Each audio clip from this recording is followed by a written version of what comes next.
유대 랍비 문헌에 이런 이야기가 있습니다.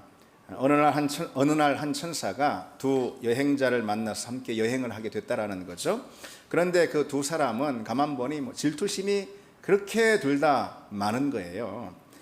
그래서 이제 한참 여행을 하다가 헤어질 시간이 이제 되었을 때에 천사가 그 두 사람에게 이렇게 말을 합니다. 두 사람 중에 먼저 한 사람이 내게 소원을 빈다면은 내가 그 소원을 들어주겠습니다. 그리고 다른 사람에겐 그 사람에게 준 소원의 두 몫을 내가 주겠습니다. 그렇게 이야기를 했다라는 거죠. 생각지도 않은 그 행운에 굉장히 이제 기뻐했을 그 두 여행자는, 그런데 기쁨 그 다음에 속히 그 마음 가운데 뭐가 파고들죠? 이제 고민이 이제 파고들었습니다. 내가 먼저 말했다가는 상대가 2배의 이익을 더 얻을 것이니까요. 서로 눈치만 보면서 계속 이제 네가 먼저 말해, 네가 먼저 말해. 서로 눈치 작전이 이제 생긴 거죠. 그러니까 한참을 서로 이제 먼저 말하기를 기다렸다가 그중 한 사람이 참다 못해가지고 다른 사람 멱살을 잡고 말이죠. 네가 먼저 말해. 먼저 말하지 않으면 내가 가만 안 둘 거야. 그렇게 이제 멱살 잡고 이제 싸움이 일어났습니다. 그러자 그 멱살 잡힌 사람이 화가 나가지고선 천사에게 뱉은 소원이 뭐냐? 내 소원은 내 눈 하나가 머는 것입니다. 그렇게 소원을 말했다라는 거죠. 그 결과가 어떻게 되었을까요?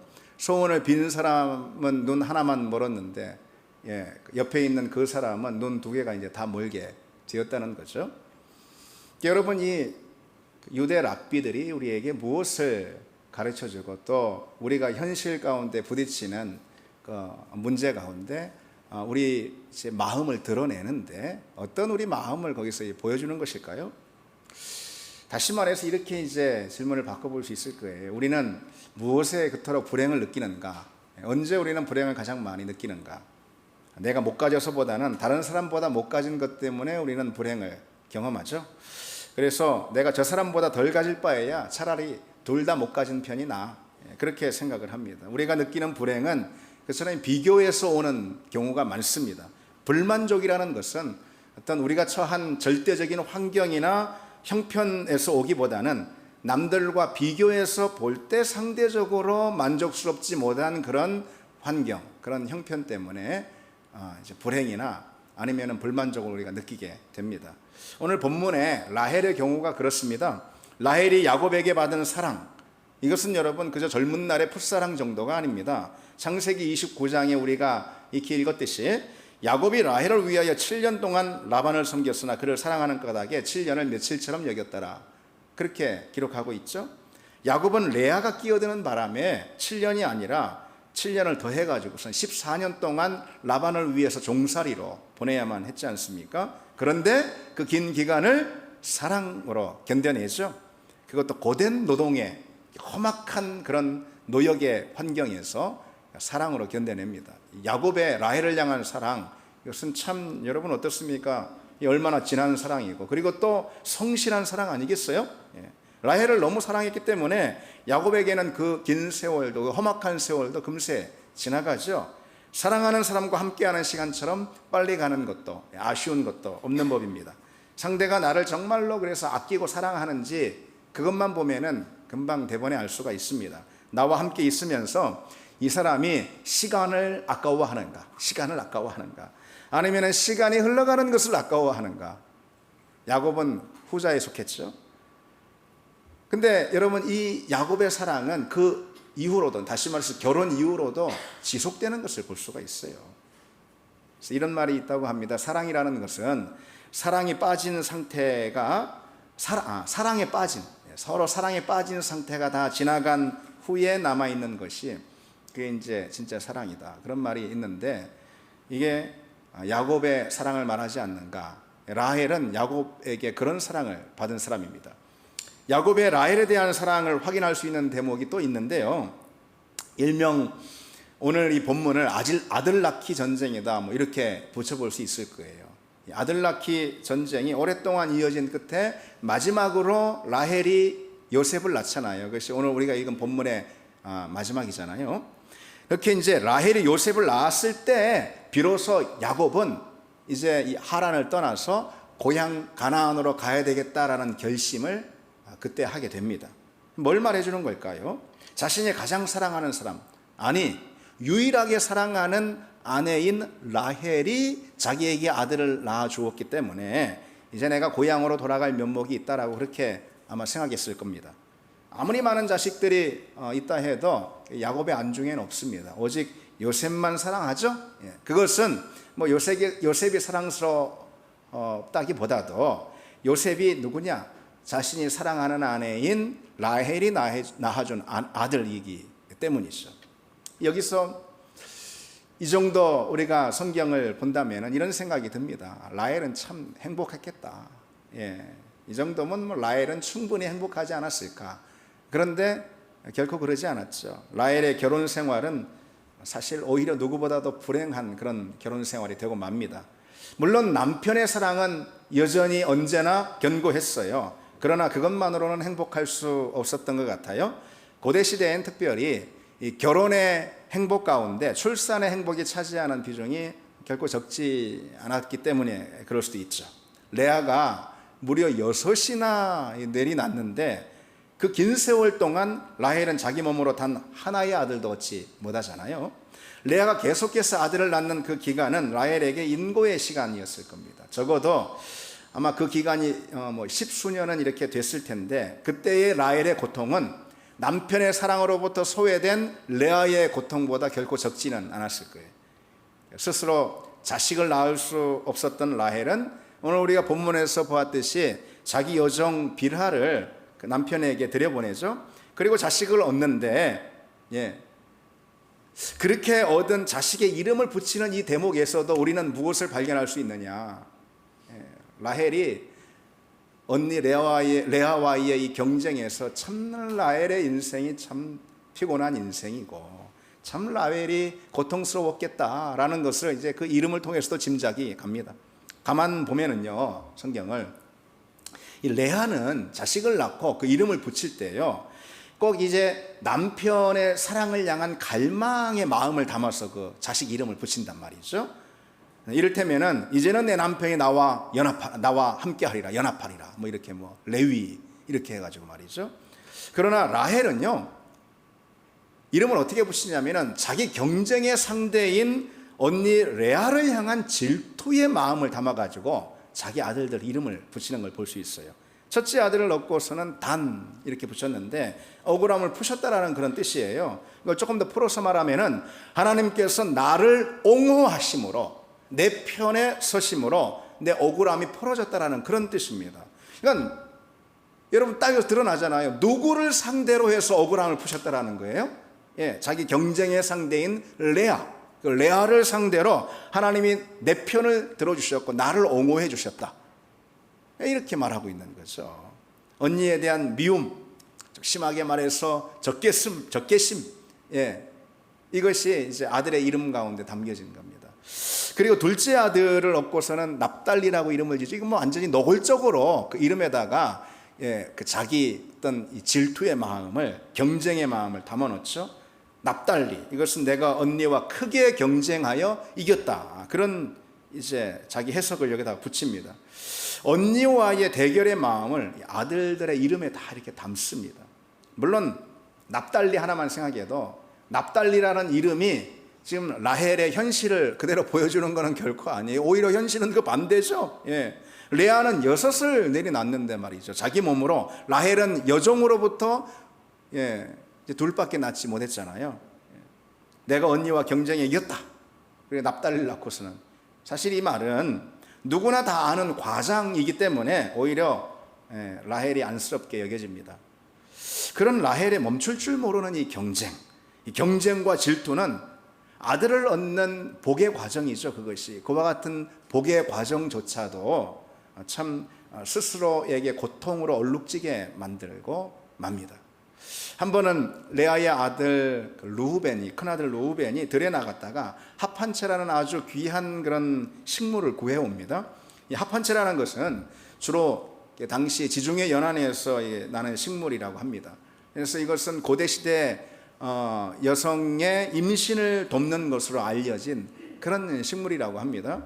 네, 여기 이제 메소포타미아 하란 지역이잖아요. 근데 여기서 이 합한채가 났다라는 것은 굉장히 참 드문 일이죠. 근데 어쨌든 그러니까 더욱더 존귀한 거죠. 르우벤이 그 존귀한 식물을 찾아가지고 엄마에게 갖다 줍니다. 레아에게.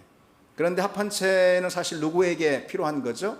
레아는 뭐 그냥 줄줄이 났으니까 라헬에게도 필요한 거잖아요. 그래서 그 이야기를 들은 라헬이 뭐 닭달같이 언니한테, 사실 이게 불편한 관계죠. 굉장히 불편한 관계임에도 불구하고 언니한테 달려가서 그것을 이제 요구합니다.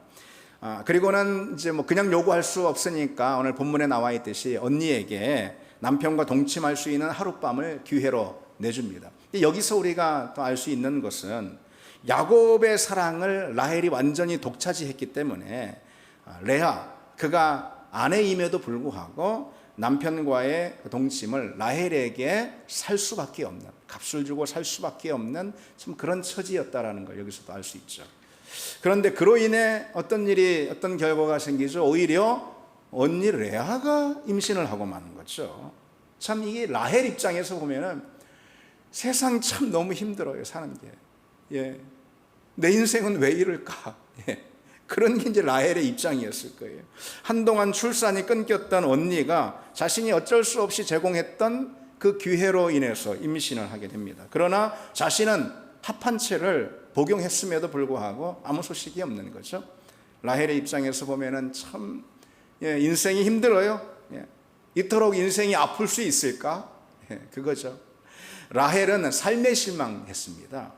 라헬의 고통이라는 것은 삶에 대한 절망이에요. 레아의 고통은 관계로 인한, 남편의 사랑을 얻고자 하는 갈망이잖아요. 그 관계로 인한 어떤 그 슬픔이고 아픔이거든요. 근데 라헬은 삶이 주는 절망에 완전히 고통스러워합니다. 마침내 그렇게도 원했던 아들 요셉을 낳는데, 요셉이라고 이름 짓죠. 요셉은 뭐라고요? 더함이라는 그런 뜻이라고 오늘 성경에 밝히고 있죠. 더함. 라헬은 소원을 이뤘어요. 그토록 원했던, 정말 절절히 원했던 그 소원을 이뤘어요. 아들을 낳았어요. 그런데 여전히 목말라. 아들을 낳았는데 여전히 목말라요. 요셉 하나로는 턱없이 부족했어요. 왜 그럴까? 그토록 원했던 출산의 순간에도요, 더함이라는 이름을 붙일 정도로 정말 여전히 목말랐는데, 그것은 왜 그럴까? 언니에 대한 비교 의식을 그 순간에도 떨쳐내지 못했기 때문에 그런 거죠. 그리고 나중에 아들 하나를 더 낳습니다. 근데 산통 끝에 죽어요. 죽으면서 아들 이름을 베노니라고 짓는데, 내 슬픔의 아들 이런 뜻이에요. 내 고뇌의 아들 이런 뜻입니다. 언니와의 경쟁에서 이젠 졌잖아요. 자기가 죽는 순간이니까 언니와의 경쟁에서 졌기 때문에 내 인생이 슬프다, 내 인생이 괴로운 뿐이다, 그런 자기 고백을 남기고 죽습니다. 여러분 어떻습니까? 라헬의 인생에는 경쟁의 상처로 얼룩진 고통의 그림자만이 짙게 드리워져 있습니다. 본문 1절을 특별히 보시면은 그런 라헬의 고통을 아주 단적으로 드러내주고 있죠. 나로 자식을 낳게 하라, 그렇지 않으면 내가 죽으리라. 그럽니다. 라헬은 자기 현실을 죽고 싶을 정도로 힘든 현실로, 그런 상황으로 받아들이고 있어요. 남편의 사랑이 여전히 지극하고 또 견고하지만 라헬의 마음을 온통 지배하고 있는 유일한 갈망은 곧 자식을 얻는 거예요. 자식을. 그 마음이 다른 모든 것을 다 삼켜버리는 것이죠. 라헬은 그처럼 자식을 갖지 못해 고통스러워하는데, 그 고통의 주된 이유가, 진짜 이유가 무엇인가? 그건 자식을 갖지 못해서라기보다도 언니는 자식을 가졌는데 나는 못 가졌다라는 거예요. 언니와의 경쟁, 질투가 그런 라헬의 마음을 고통의 마음으로 지금 던져주고 있어요. 그래서 이 점을 한번 생각해 보십시오. 그 라헬의, 그러니까 시할머니고 시어머니가 되겠죠. 사라와 리브가입니다. 사라와 리브가는요, 아들을 얻기 위해서 실제로 라헬보다 훨씬 더 많은 시간을 기다려야 했습니다. 이들은 적어도 수십 년을 기다렸거든요. 그러나 여기 라헬처럼 이렇게 극단적인 감정을 드러낸 적은 한 번도 없습니다. 라헬이 왜 이렇게 격렬하고 극단적으로 반응하고 있는가? 그건 질투가 끼어들어서 그런 것이죠. 언니 레아라는 질투와 경쟁의 상대가 있기 때문에 똑같은 불임에도 그 상황을 더 비참하게 느끼고 있는 것입니다. 만약 언니도 아이를 갖지 못하고 있다면은 라헬의 마음은 이렇게 아프지 않았을지 모르겠습니다. 분명 그랬을 거예요. 똑같은 불임의 상태라면은 자신의 불임을 이토록 큰 문제로 받아들이지 않았을 겁니다. 라헬은 여러분 어린 시절부터 어땠어요? 늘 언니보다 자기가 훨씬 더 예쁘고 더 잘났고, 그래서 더 주목받고 사람들에게 늘 더 많이 사랑받았단 말이죠. 근데 사실 라헬의 행복을 지탱시켜줬던 것이 그런 거 아닌가? 비교해서 오는, 항상 이런 거죠. 너는 그냥 언니보다 예뻐, 언니보다 더 잘났어. 항상 언니보다 더 사랑받았어요. 언니보다 더 관심과 주목을 받았단 말이죠. 어쩌면 라헬은 그것을 즐기면서 살았을지 몰라요. 그리고 야곱과의 사랑과 결혼이 바로 그 사실, 다시 말해서 자기가 언니보다 훨씬 낫다라는 그 사실을 크게 돋보이게 만들었습니다. 결정적으로 돋보이게 만들었어요. 그렇죠? 그런데 무슨 운명의 장난도 아니고 말이죠. 그 결혼이 언니보다 열등한 게 있다라는 사실을 처음으로 깨닫게 해주고, 그뿐 아니라 아주 비참할 정도로, 가혹할 정도로 라헬에게 그 사실을 직시하게 해주었습니다. 다른 모든 것들은 다 우월해요. 그러나 자식 경쟁에서는, 자식 경쟁이 오늘날처럼 이 고대 시대에는 그렇게 중요하게 여겨지지 않지 않았다라는 것이죠. 이 중요했다라는 겁니다. 자식 경쟁에서는 완전히 수치를 당하게 되었고, 언니와의 비교해서 처음으로 굴욕을 느끼게 만들었단 말이죠. 라헬은 그 상황을 그래서 도저히 받아들일 수 없어 합니다. 한 번도 그런 적 없었는데, 이제까지 모든 것이 언니와 비교해서 우월했는데, 이런 상황 도저히 받아들일 수가 없단 말이죠. 라헬에게 말씀드렸듯이 더 큰 문제는 내게 자식이 없다라는 것이 아니고 언니는 있는데 나는 없다라는 거예요. 그 순간 라헬의 마음을 완전히 집어삼킨 것은 질투, 끌어오르는 질투, 그리고 경쟁심인 거죠. 그 질투와 경쟁심이 라헬이 이미 소유하고 있는 여러 그야말로 예쁘고 잘난 것들, 그리고 무엇보다 남편의 사랑, 이 모든 것을 다 삼켜버린 거죠. 질투와 경쟁이 가져오는 해악이 무엇일까? 그건 너무도 많습니다. 그리고 비참합니다. 야고보서는 시기와 다툼이 있는 곳에는 혼란과 모든 악한 일이 있다 그랬습니다. 모든 악한 일이 있다. 이 질투로 인한 언니와의 경쟁은 라헬에게 그냥 온갖 해롭고 악한 것들 외에는 어떤 것도 그 인생 가운데 남기지 않았습니다. 우선 질투와 경쟁은 라헬의 행복을 빼앗아갑니다. 행복을. 라헬이 누리고 있는 최고의 행복이 뭡니까? 남편의 사랑이죠. 여러분 진짜 지극히 큰 견고한, 유일하게 자기만 바라보는 그런 남편의 사랑, 이것이 라헬의 행복의 원천이었어요. 그러나 언니에 대한 질투가 남편과의 관계에도 금이 가게 만드는 거죠. 오늘 본문을 보시면 라헬이 이렇게 말하죠. 아까 말씀드린 대로 내게 자식을 낳게 하라. 그렇지 않으면 내가 죽겠나이다 그럽니다. 야곱이 대꾸합니다. 당신을 임신하지 못하게 하시는 이는 하나님이신데 내가 어쩌란 말이요. 근데 여러분 이 성경이 점잖게 기록해서 그런 거지. 그리고 이런 부부 사이에 다툼이 한 번만 있었겠어요? 라헬은 그냥 계속해서 나 확 죽어버릴래. 나 그냥 확 죽어버릴래.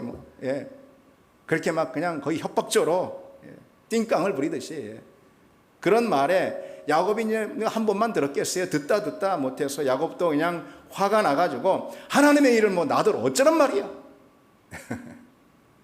뭐가 일어났어요? 한마디로 부부싸움이 일어났죠. 부부싸움이. 그렇게 그냥 죽지 못해 그냥 그냥 그런 관계로 그냥 얼마나 사랑하는 그런 사이인데도 야곱과 라헬 간의 부부싸움, 이것이 우리가 성경을 주목해 볼 때 성경에서 야곱과 라헬 간에 대화한 유일한 대화의 내용으로 기록되어 있어요.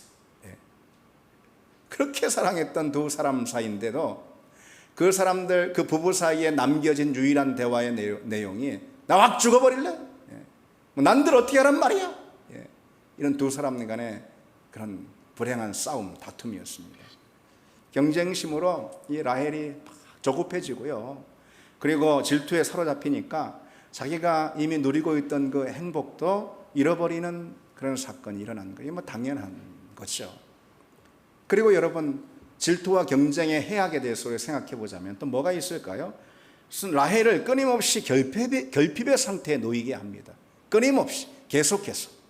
질투는 결코 만족할 수 없게 만들어요. 내 자신으로 하여금, 라헬로 하여금. 질투와 경쟁의 마음 상태에서는 뭔가 얻어도 얻은 게 아니에요. 그것은 뭔가 이루어도 이룬 게 아니에요. 그것은.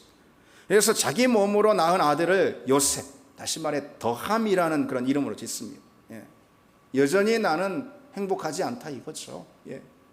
레아도 그런데 여기에 말려드는 걸 볼 수 있어요. 레아가 그 경쟁으로 말려들어가요. 넷째 아들을 낳고서는 완전히 만족해가지고, 여러분 우리가 지난주 살펴봤잖아요. 레아가 더 이상 남편을 향한 그런 갈증의 마음을 넷째 아들 유다에게는 담지 않잖아요. 그렇죠? 그래서 유다는 그냥 하나님을 찬양하라. 왜? 내가 이제 만족하니까, 난 이제 행복하니까 하나님을 찬양하라. 그렇게 지어놓고선 어느새 라헬에게 이제 막 자극을 받아가지고, 라헬이 막 하도 그렇게 하니 자극을 받아서 레아마저도 휘둘립니다. 그래서 레아도 여종 실바를 야곱에게 붙이죠. 분명 충분히 만족했었는데 라헬이 불러일으킨 그 경쟁에 레아마저 어느새 결핍을 느끼고 있습니다. 나는 만족해, 하나님 찬양해 하다가 레아도 결핍을 느끼고 있는 거예요. 더 필요해. 질투와 경쟁은 그래서 우리 시야를 왜곡시킵니다. 질투의 대상에 비춰진 나의 모습만 보기 때문에 난 언제나 부족해. 난 언제나 불행해. 그거죠. 라헬이 그래서 그렇게 원했던 아들을 자기 몸으로 낳았는데도 기쁨이 없어요. 아들을 축복하는 일이 또 없어요.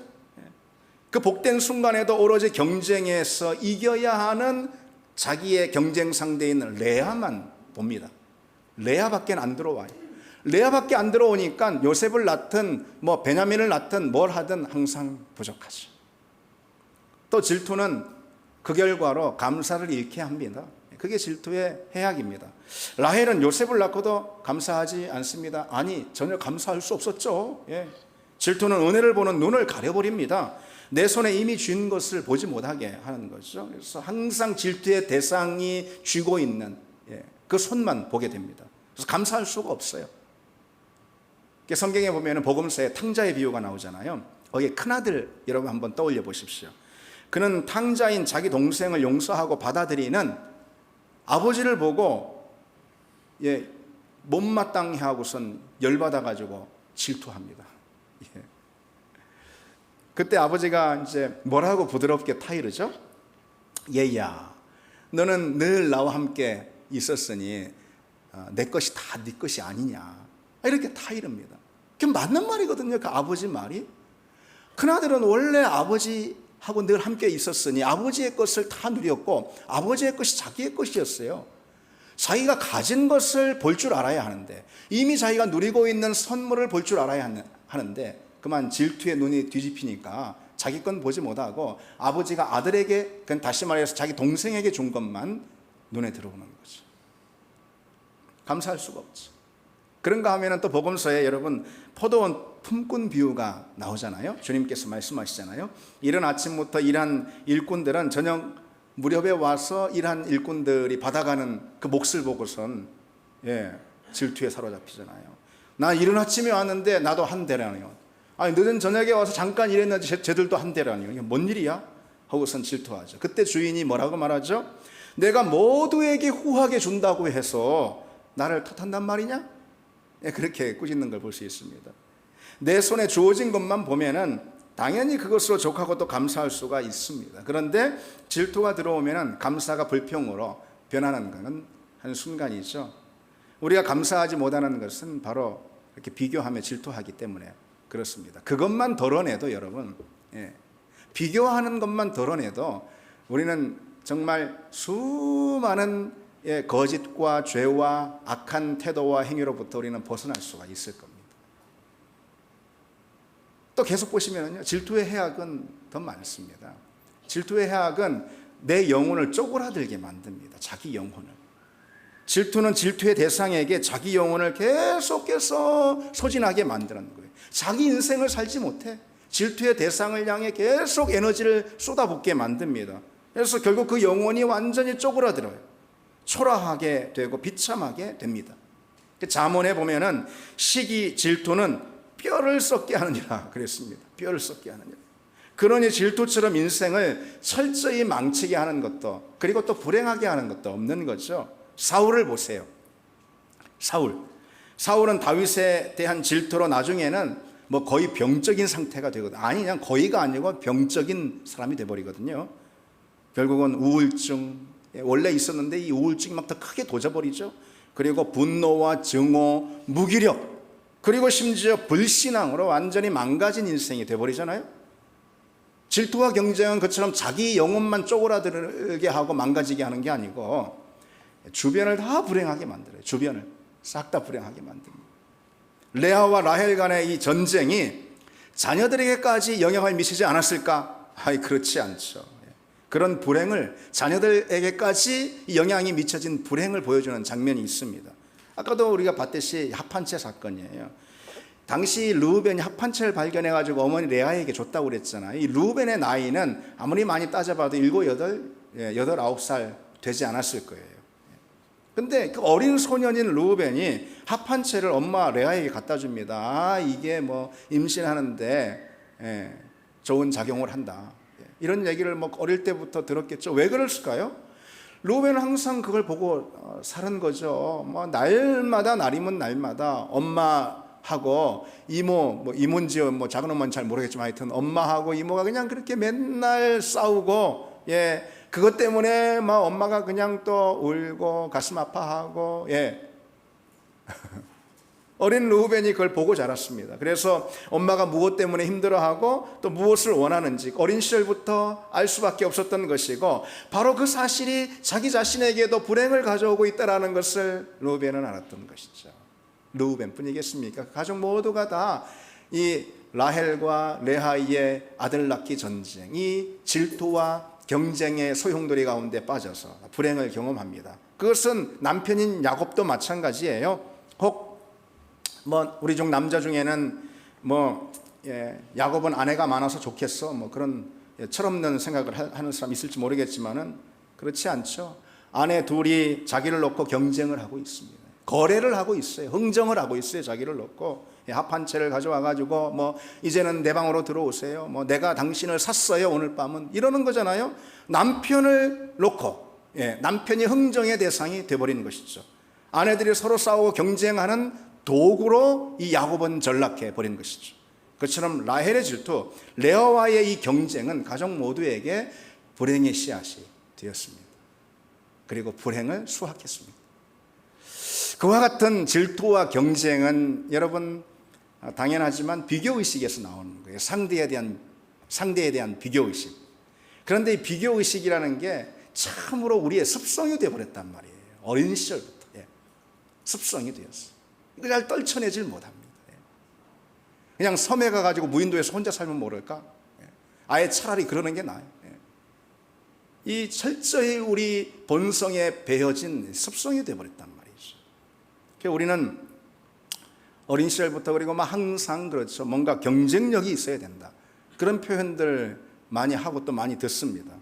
그래서 거기에 굉장히 몰두하죠. 내 경쟁력을 갖춰야 돼. 굉장히 몰두하죠. 그런 세상 가운데 또 우리가 내몰립니다. 물론 경쟁이라는 게 다 나쁜 건 아니에요. 자유로운 경쟁이라는 것이 있고 공정한 경쟁도 있고, 그리고 또 무엇보다 선의의 경쟁도 있기 때문에 경쟁을 무조건 다 부정적인 것으로 받아들일 수는 없습니다. 그러나 모든 자리에서 이 경쟁을 당연시 여기는 태도야말로 정말 우리 인생의 평안을 뺏어갈 뿐만 아니라, 그뿐 아니라 우리 인생의 목적과 의미도 다 잃게 만드는 것이죠. 저는 교회를 개척할 때에 주변 목회자들 뿐 아니라 후원자들, 그 당시 지금은 거의 없지만 그 당시에는 교회를 개척하니 후원하시는 분들이 좀 꽤 됐습니다. 그런 분들에게 가장 자주 들었던 말 중 하나가, 이제 간략하게 요약하면은 딱 그 말이에요. 교회를 개척하려고 하는데 목사님 경쟁력은 뭐예요?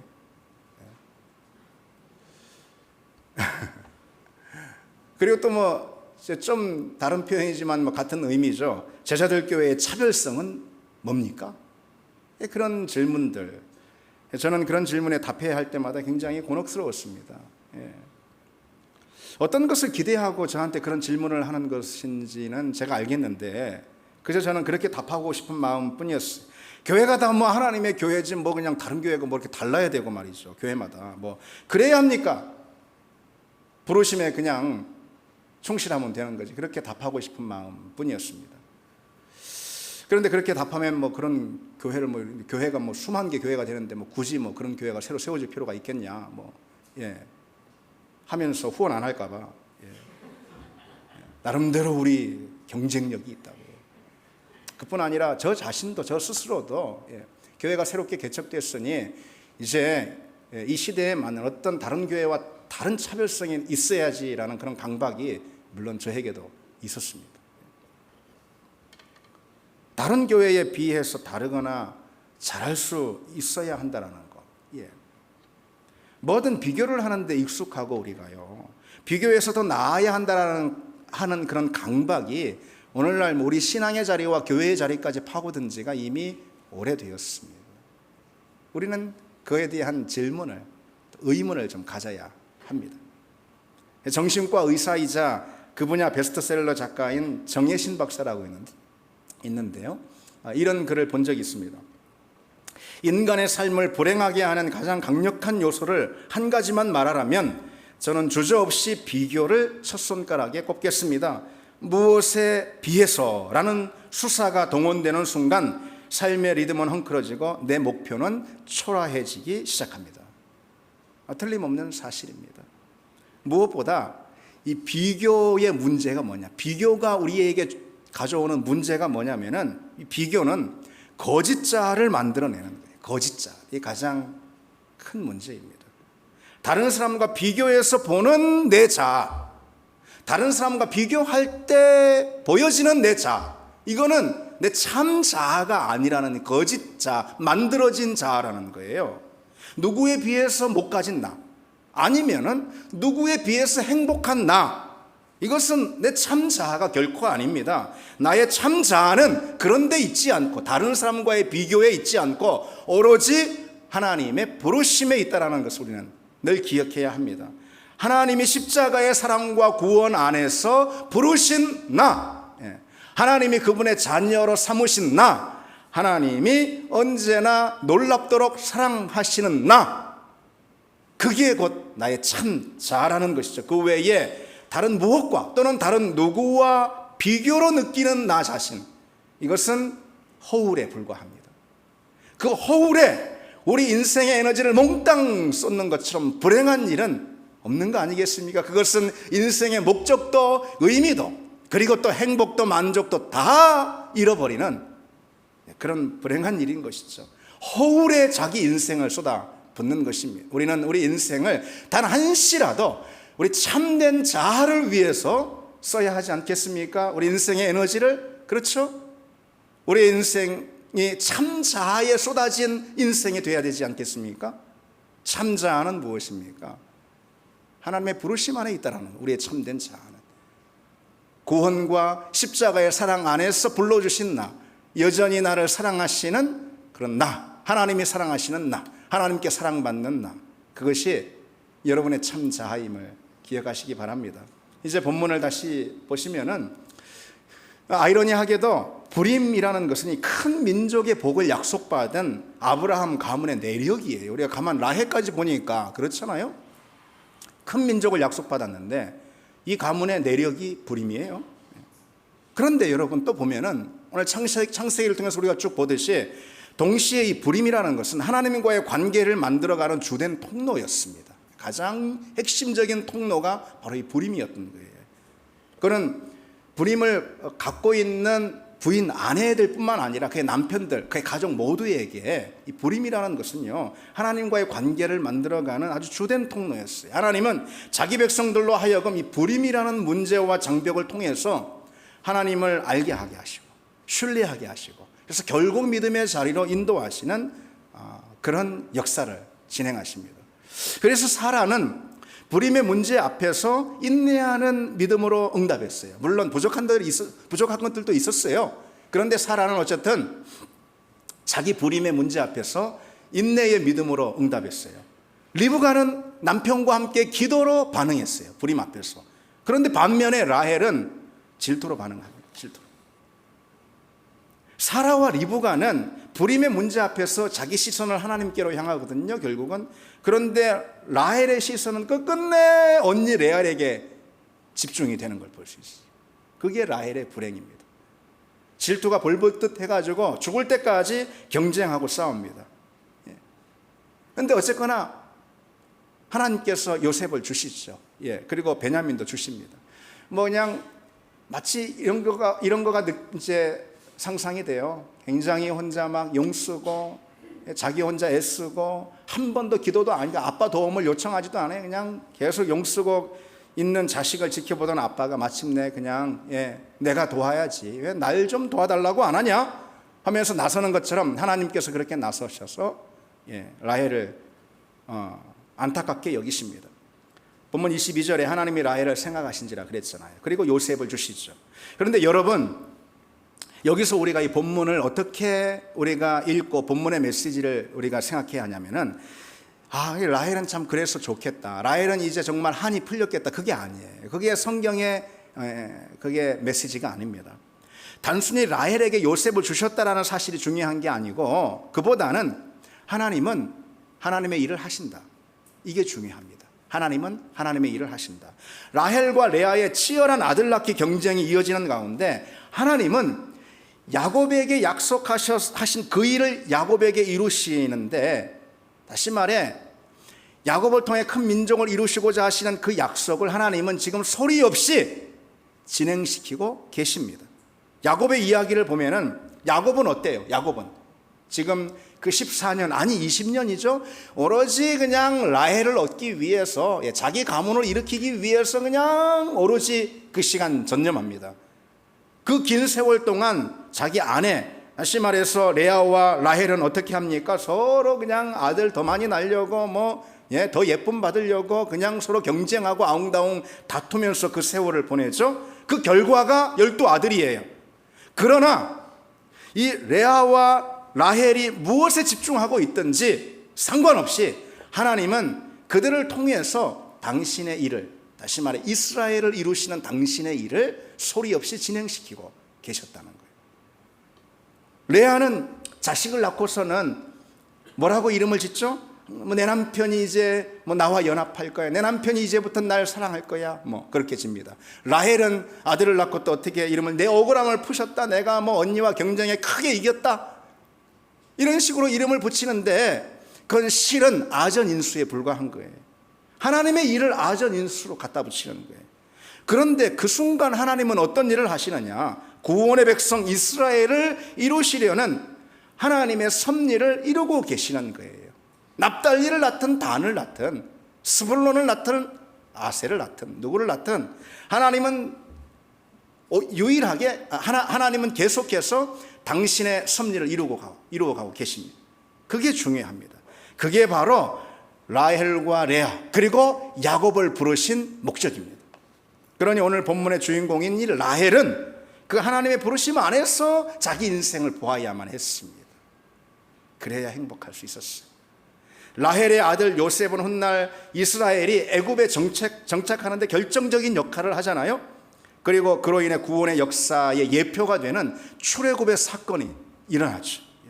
그게 라헬의 부르심이었어요. 그게 라헬은 그 부르심 안에서 이미 온전한 인생이에요. 요셉 하나 낳고 그 부르심 안에서 이미 온전한 인생이 된 거예요. 그래서 구약 성경은 라헬을 일컬어서 이스라엘의 집을 세운 사람이라고 칭송하고 있습니다. 라헬은 내 슬픔의 아들이다 하고선 슬퍼서 경쟁에 패해가지고 슬퍼 죽었지만은, 그러나 하나님은 라헬을 통해 요셉을 통해서 하나님의 구원의 섭리를 이루셨죠. 그래서 라헬은 하나님의 그 부르심 안에서 온전한 인생이 되었기에 그것이 라헬에게 만족과 행복이 되어야 했다라는 거예요. 라헬은 자기 스스로 레아와 언니 레아와 견주어서 무엇을 느끼든 상관없이 하나님의 부르심 안에서 이미 온전한 인생이 되었어요. 따라서 라헬이 자꾸 언니를 견눈질하지 말고 하나님의 부르심만 보고 그 부르심 안에 견고히 섰다면은 라헬의 인생도 온전했을 뿐만 아니라 행복은 만족은 덤으로 얻었을 것입니다. 여러분, 우리가 무엇에 주목하고 무엇을 집중해야 하는지 우리는 기억해야 합니다. 하나님 우리를 부르신 그 부르심의 자리에 우리가 있는 순간 우리는 언제나 온전한 인생이 되고 우리의 행복과 만족과 기쁨은 그것으로부터 와야 함을 여러분 기억하시기 바랍니다. 우리 같이 찬양 드리겠습니다.